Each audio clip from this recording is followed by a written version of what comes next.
Good morning. Happy Friday morning. This is the day of grace for the cost of freedom. And I am so happy to be joining you all. If you do not know, I am Dr. Regina Platt, the stepologist. What is stepology? Stepology is simply the study of your one steps, your own steps. You can study everyone else's steps, but if you are not aware of self, if you are not aware of who you are and where you are going and your purpose, sometimes we get stuck. And so on today, as we did for these past couple days, we talked about the cost of freedom. And I have Miss Jill joining me. This game changer right here, you all, I'm going to tell you.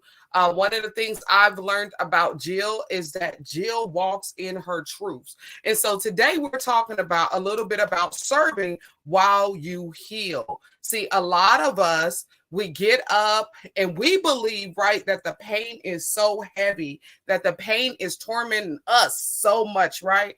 But remember, there's always someone watching you, there's always someone learning from you, there's always someone willing to lend a hand to help pull you up. But the thing is, you have to realize who you are and whose you are. You have to realize that you're going somewhere, right? And that's why we do it in steps, because I'm going somewhere. My healing is somewhere. My breakthrough is somewhere. My solution is somewhere. But the first part of this journey, it starts with you. So as we talk about and we looked back over this week, being Juneteenth celebrations will take place all over the world this week, right? But in the United States of America, we know what the Emancipation Proclamation did. And what it did was release a message that people were free. But we forgot to do the inner work with the people who have been in bondage for generations after generations. And in America today and all over the world, we call it human trafficking, right? We call it human trafficking. And there was a residue of trauma that was left behind after we said, we're going to stop this. Right. And people still walk in this trauma after drug addiction. You get revealed, healed, right? Set free from that addiction, you still walk in that trauma. You walk through that pain. You are reminded of who you used to be. But there's something about connecting to who you were called to be. And Jill, game changer, authentic truth teller, a willing to be the bridge to connect women to them best selves. I just want to introduce, right, the brave heart workshop lady, makeover lady to everyone that I spend time holding space with. So, hello, Well, thank hello, you. Jill. What's up, girl? Thank Introduce you. yourself a little bit. Thank you, Regina. Well, thank you for bringing up June 10th, Juneteenth, or I can never say it right, Juneteenth, with the freedom that we've had in this country.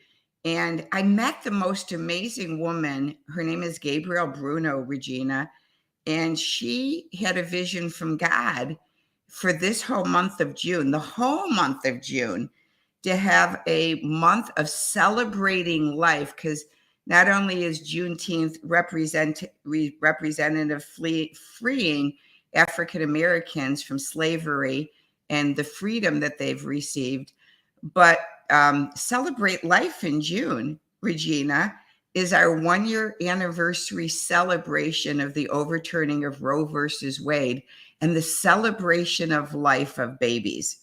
And what a victory for life to be formed with little ones, because part of my freedom in my story really revolves around that freedom where I was enslaved, Regina, for years with drug addiction and alcoholism and eating disorders and codependency.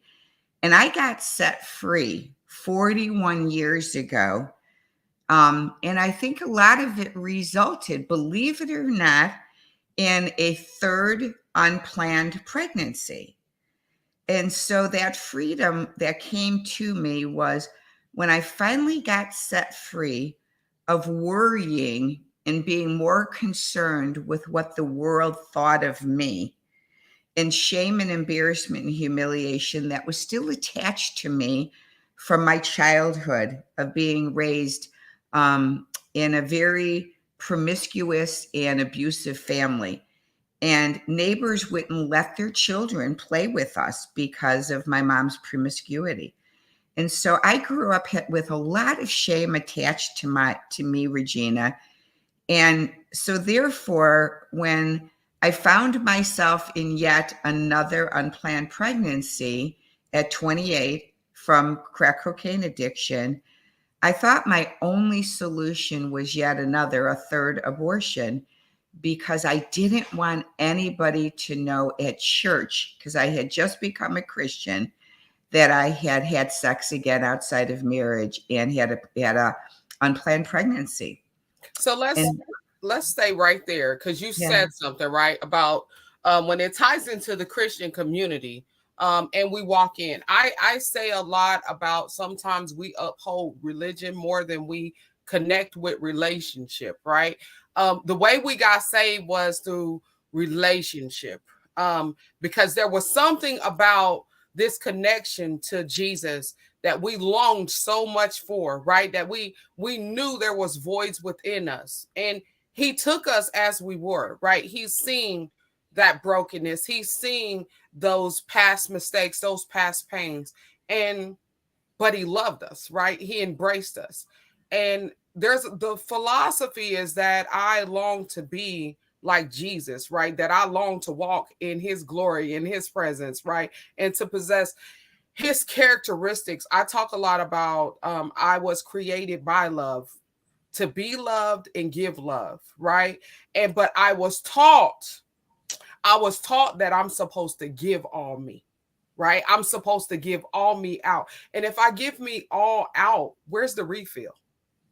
Where's the mm-hmm. refill? Because he said, love thy neighbor as you love yourself, right? And so we talk about you being at that point where I just joined this new community, right? This new family, right? And I want them to see me and value me. But let's go a little bit into how did you see you at that point, right? Because you've joined another thing, right? We go join another thing, we buy another thing.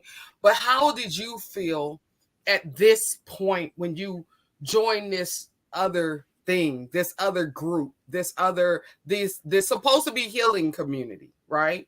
Let's Yeah, talk about that. How did you yeah. feel? Well, one thing that I've learned, and then we'll go there. One thing I've learned after so much recovery and healing with therapy, my two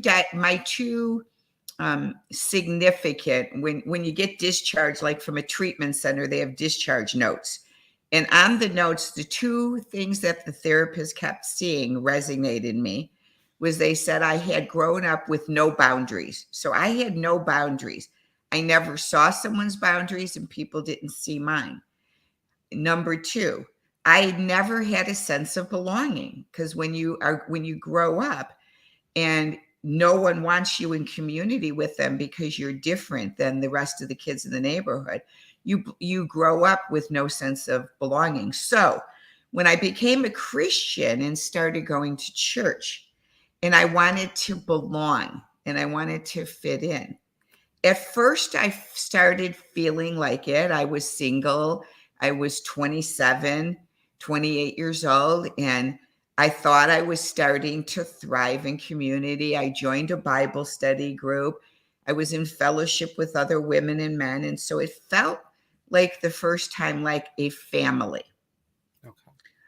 But then, but then that one night, that one night when what I say is Satan showed up at my house. A guy had come over, said he wanted me to tell him about God, and I fell for it. And then 5 minutes later, he laid out some cocaine on the table, and I ended up getting high.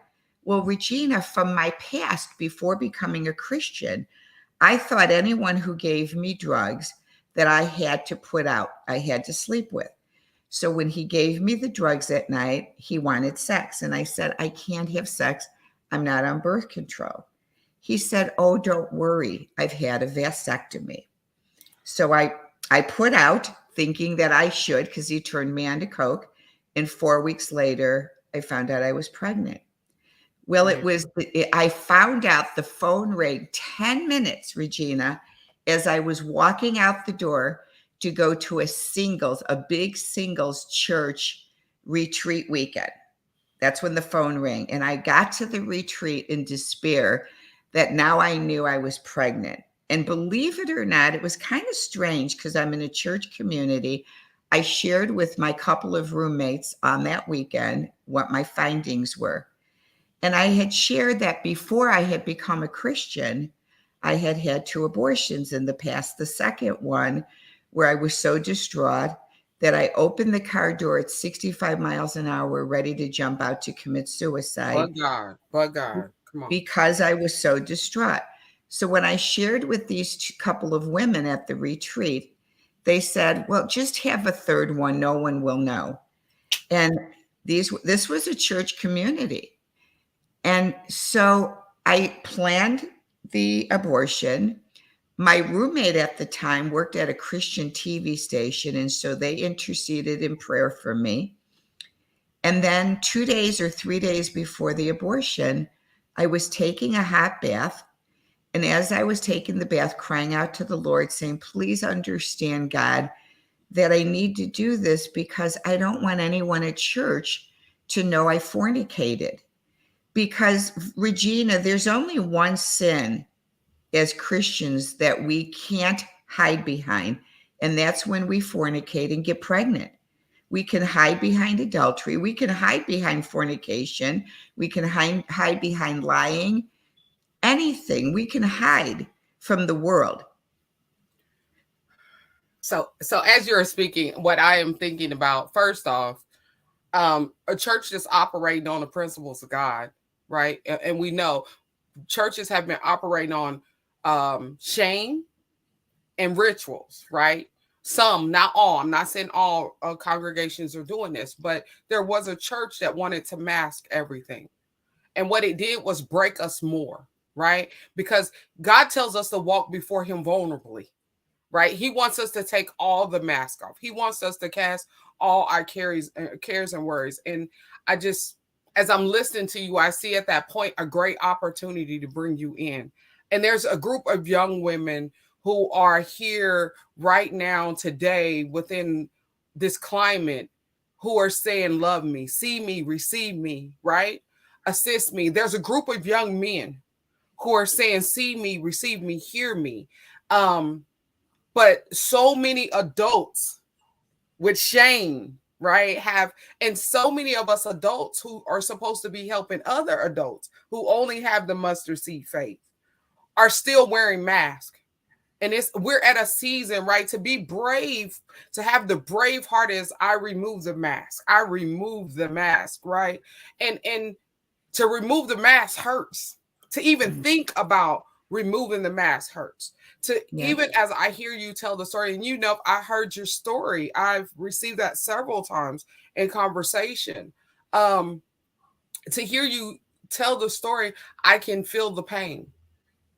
I can feel the pain. I can feel that daunting shame of sitting there, and me thinking about some of the hardest times I've been in, where I'm vulnerable, straightforward, right? As a teen girl, I found myself thinking I had a baby at 16, and the church, I felt the most pain from church folk.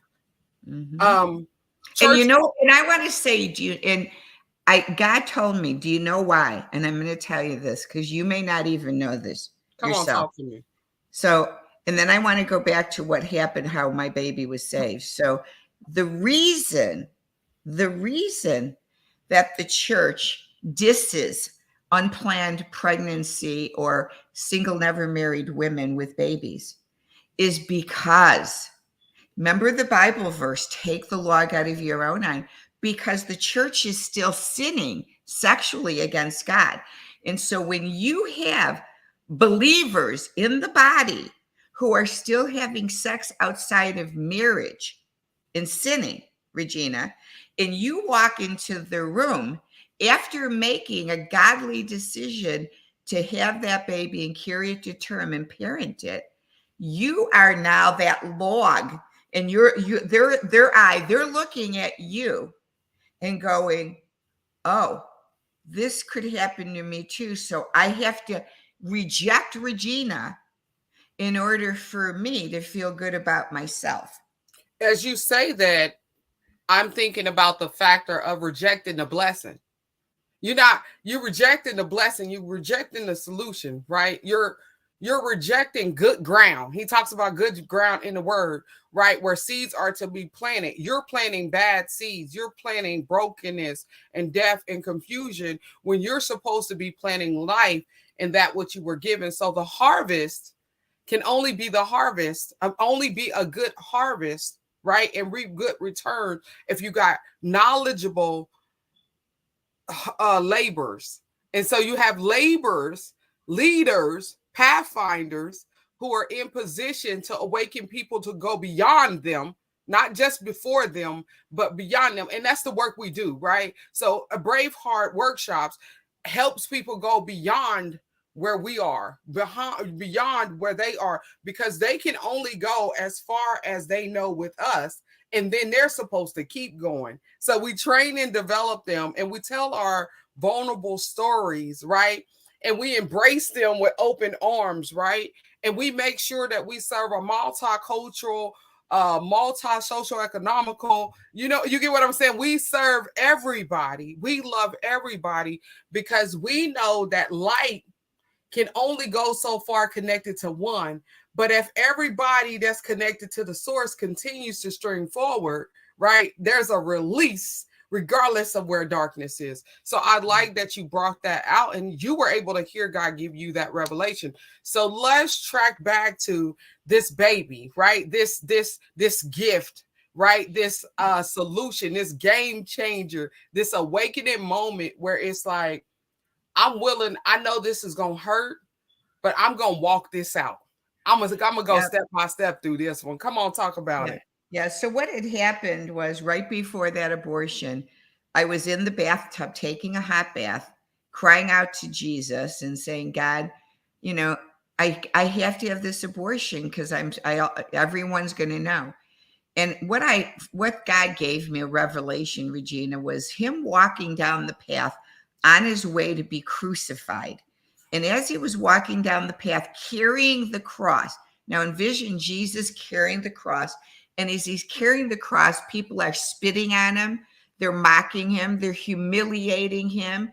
He's being whipped, he's being beaten, and he falls to the ground, Regina. And just think of this. He looks up at me or you or anyone and says, why do you care what man thinks of you when I have suffered more embarrassment, shame, and humiliation than anyone in the world? I did it all for you, and I am the essence of humility. Never care what others think of you anymore. And I canceled the abortion based on, if man could not deal with my sin, I don't care. Jesus went to the cross to forgive me of my sin. I've set free. My baby that I was carrying in the womb was a gift from God, even though it was unplanned. He gave me that gift. And as a result of that gift, I never picked up another drug or drink anymore. It was salvation for me again, saving grace, never to relapse, because now I had a new life that I had to think about besides myself. And he's my gift. And he's 40 now, and I have 3 amazing grandkids. And, my healing journey begins. But I just want to share one thing. This is how the enemy tries to come in, like the serpent in the Garden of Eden with Adam and Eve. This is how the enemy tries to steal our joy, Regina. Is I was invited on another very large podcast, I won't mention which one, had 2 amazing interviews with thousands of views. and got a call. I was supposed to be on that show again yesterday and got a call saying that I couldn't be on the show yesterday, which was going to be a continuation, because the council at that program decided that my interviews needed to come down. And I said, well, why? Now, this goes back to what I'm sharing. Okay. This goes back to how Satan wants us to shame us, embarrass, humiliate us, and say But God, that we shouldn't be seen. I says, well, why? Well, this is what he said. He goes, well, this is all I know. He says, um, I've been traveling for a year and a half with the Reawaken America tour, doing podcasting and in the media room and interviewing people. Well, when the tour was coming to Branson, I had helped to find a venue, and they had changed the venue. And so I was looking for a venue to do, which we'll talk about, the Resilient Bravehearts Conference coming to Branson. And so when they changed the venue, I went to go look at it for my own event. But when I went to look at it, I mentioned to the girl who was showing it to me that I was also a podcaster and that I understood that the Reawaken was coming to that event. Well, she mentioned it to the owner or whatever, and he thought that I was representing myself as being a part of their tour, like working for him. And I wasn't. I was just looking for the venue. So wow. he said, well, you can't come anymore and podcast at our events, because he thought I had gone into his lane, which I hadn't, Regina, but it was a misunderstanding. I have totally forgiven him and I'm totally cool with it. Well, this radio program that had my program on had heard about this and never knew the reason I was asked not to podcast. They just knew I was asked not to. So they assumed I had done something horrifically wrong, like sinning against God, which I didn't. I just walked into a venue. It was a misunderstanding. So they took all my programs down. So I'm bringing this up for a reason. This is how easy the world can cancel us out with a simple misunderstanding.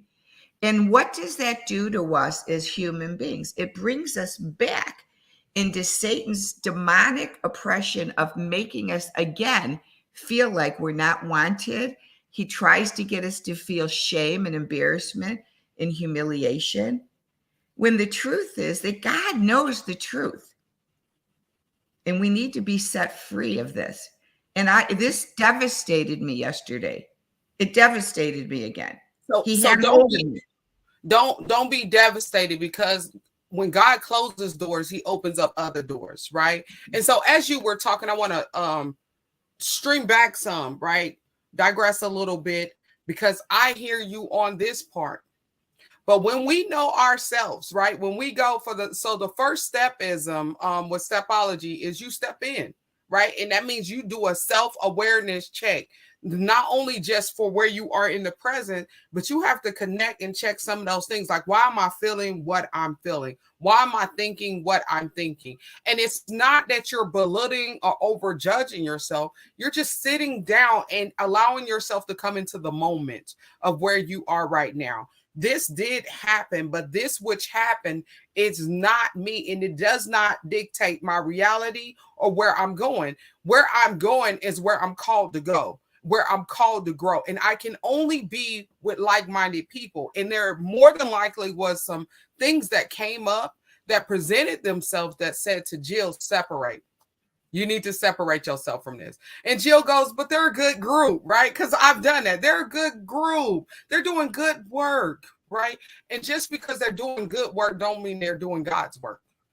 Don't mean they're doing it the way he's outlining it. So it's very important that we check with him, but we got to check with self, because I get the message from him when I check what's going on within me, because my body says some stuff, the chemistry of my body, like the physicalities of my body begins to say some stuff and show some stuff.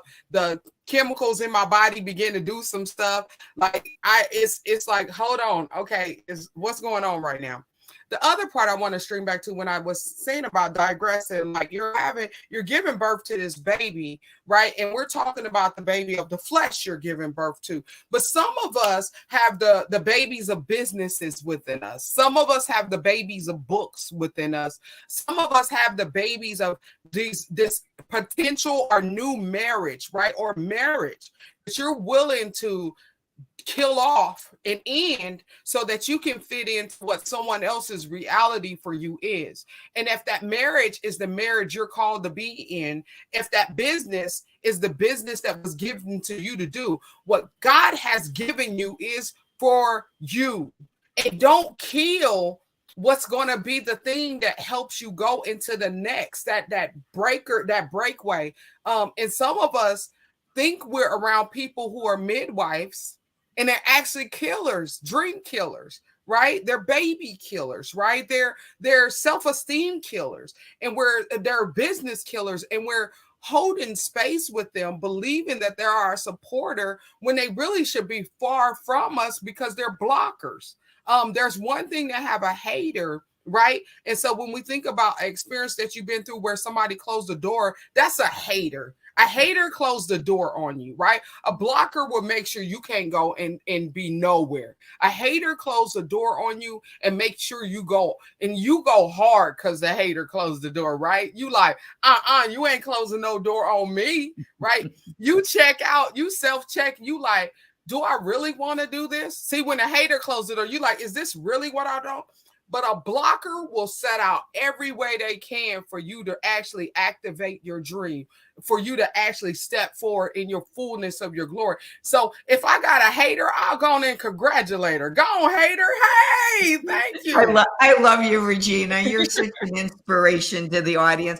And so, and let's go to that, because the what God has birthed, not me, God Almighty has birthed, is He's woken me up in a dream, and He said, I want you, Jill, for such a time as this, to have a conference, birth a conference in Branson, Missouri. And He says, because right now we're at a critical place in this country with our children being so confused with all this stuff going on in the world and not even knowing anymore what their gender. I mean, it's just, there's so much confusion going on, Regina. So the Lord's told me for so listen, it's so cool. He aligned me. First, I want to say He aligned me with this amazing Black pastor, D. Forbes, out of North Carolina, who has a ministry called No Longer Broken. You would love D. And then He's aligned me with this amazing friend, which is a friend of yours, Brenda Ringwood, with a ministry called Becoming the Best You. And so He said, have the two ladies align with you and do a resilient, brave hearts, who are no longer broken, and they're becoming the best you can be for such a time as this, to inspire Hope, Health, and Healing Conference in Branson. And so we're going to gather in Branson on August 19th and 20th at the Yakov Theater. And we are going to just rock the socks off for these women that are ages 12 and above, based off of the story in Titus 2, where it says in Titus 2, Regina, that older women are called by God to mentor younger women so that they'll grow up in their life to live their life more wisely, purely, and to do good in the world. So it's based off of Titus 2, but it's also based off of the story of Esther being chosen by God to save the Jewish people that were going to be murdered. And so she had courage and faith to go forward to the king, and she was responsible in helping to save the nation. And so I really do believe we are called by God to save this nation today, and we need to rise up and rejoice and have topics in leadership for these younger girls, and older women need to come. So we're going to have topics on hope, health, healing, fulfilling purpose, moving from incarceration to becoming the best you, moving from addiction to no longer being broken, pursuing faith, different topics that will really, really fill the lives of women today. And, and part of this, Regina, and what I want to end, about the event is as I shared my story of how God delivered me and showed me that I should, at such a time as this, have my son. I want to just really share with women out there who have had abortions that this event too is helping you to heal from that and knowing that God loves you. There's, you can be forgiven. I had two abortions. There's no judgment. I planted two trees in my yard to represent the life of my children who are in heaven with the Lord now. And so at times we have sinned and we've made mistakes, but we don't need to stay there. We can move forward. So if any of you have had abortions, please don't leave the program feeling bad about yourself or that you're this horrible person. God loves you. And I pray that you'll know that there's healing even beyond our sin, because all of us have sinned and fallen short of the glory of God, Regina. And so there's no condemnation in anyone on this program. And I want people to hear that and know that. And that's why when we come together and gather as women in Branson, we want healing. We want restoration. We want community. We want to gather in love, Regina. And that's what the weekend will be. All right. Thank you so much for sharing. I want to leave you all with 3 tips. Bye. Y'all see my fat fingers? 3 tips I want to leave you with. The first one is that love wins. Love wins, not fleshly, lustly. I'm talking about agape, foundational love. I'm talking about consistent, steadfast, intrinsic love. Love wins. And how do I know love wins? Because I was created by love to give love and be loved, right? And the next thing I want to say is healing is a journey. I can open up my eyes and believe that this is going to be this quick thing, but it's going to work. As Jill speaks to you, yeah, there was a decision that was made that she chose to make this decision, but she had to walk through that. I had to walk through that. And it will work if you work it. But it's going to take time for you to see it, especially if your perspective has been limited. If you have only been able to see the brokenness in environments, and now you're at a point where you're called to see the light, to see substance, to see opportunity, right? I see crisis as opportunity. Right? I see pain connected to my passion that's able to bring out purpose and breakthrough for something. Why?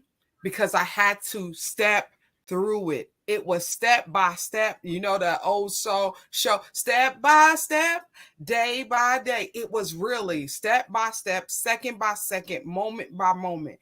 I had to begin to believe it more than I disbelieved, more than I felt the pain that I was feeling at a time. I had to believe that. I had to have faith that there was an opportunity for my next to be my best. The last thing I want to leave you with, it's your season to step. It's your season to move on up. Take hold of your blessings. Knowing your best is yet to come. Step into your rhythm, step into your lane. I am so happy that Jill joined us on today. Please go to Jill's workshop webpage and make sure you get registered. Check out that conference, check out some of her opportunities that she offers to you. Check her out. This woman has been on the move.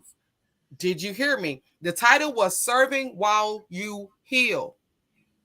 I told you healing does not happen overnight, it happens through steps. And I want you to step into your best. Thank you, thank you, thank you. I will post that on the page. I already have within the link to actually have jumped on this show today, but I'll post out again a little bit more material today that's coming from Jill. She is on the move. She is a game changer, and y'all know I only deal with my kind, baby. So jump on this. See you next time.